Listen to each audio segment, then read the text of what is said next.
Assalamualaikum warahmatullahi wabarakatuh. Okay guys, hari ni KCDT nak kongsikan kepada semua cara pasang CDT padu dan kita akan test. Okay, ni CDI dia. KCDT dah pasang kamera GoPro kat depan, dan KCDT dah pasang kamera satu lagi dekat belakang. Okay, kita cabut soket CDI.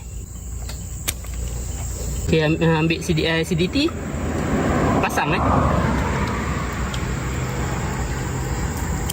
Okay guys, jadi CDI ni dah terpasang. Okay, jadi kita akan test.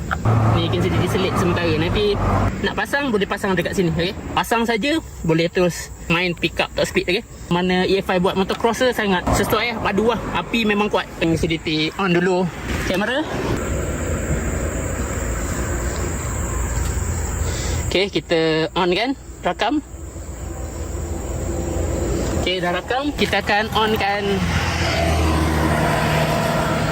GoPro. Okay, dah on. Jadi vibrate KCDT untuk gegaran, elak daripada gegaran kuat sangat. KCDT dah on. Okay, warna biru tu. Dan kita rakam. Jadi jom kita test. Okay, sebelum tu kita start dulu.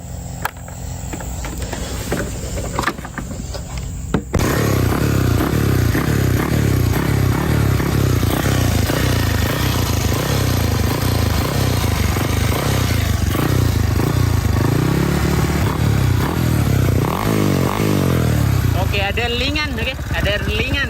Jadi kita akan test lah. Banyak ringan. Okay. Okay guys, jadi untuk test motor ni sahabat kena pakai helmet lah. Okay, untuk keselamatan pakai helmet. Lepas tu tengok jalan. Okay, tengok jalan. Kalau sibuk tak payah lagi, tak payah test lagi. Tunggu tak sibuk depan baru kita test. Okay, jadi keselamatan sangat penting lah, sangat diutama. Jadi kalau nak test motor, pastikan jalan tu tak sibuk. Okay, jalan depan tu. Sebab nanti kalau kita test waktu kereta sibuk, kita nak elak tu bahaya. Okay, nak ciluk-ciluk tu bahaya. Jadi boleh mengakibatkan kemalangan. Jadi yang paling penting set mirror. Okay, pakai set mirror. Kita nak belok ke kanan ke kiri, kita nampak ada apa dekat belakang. Okay, untuk keselamatan diri kita lah. KCDT doakan sahabat-sahabat semua selamat dunia akhirat. Okay, jadi KCDT akan test lah. Okay.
Terangkat-angkat dah. Okay, jadi memang padu. Jadi CDT lulus. Okay, sangat sesuai untuk spek, daripada spek standard sampai spek 68 jet 12.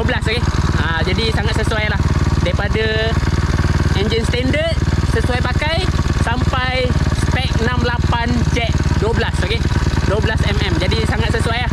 Jadi memang ada ringan. Okay, pakai motor dia respon cepat, respon padu, pick up dia memang padu, top speed dia memang menjerit lah. Okay, memang terbaik lah.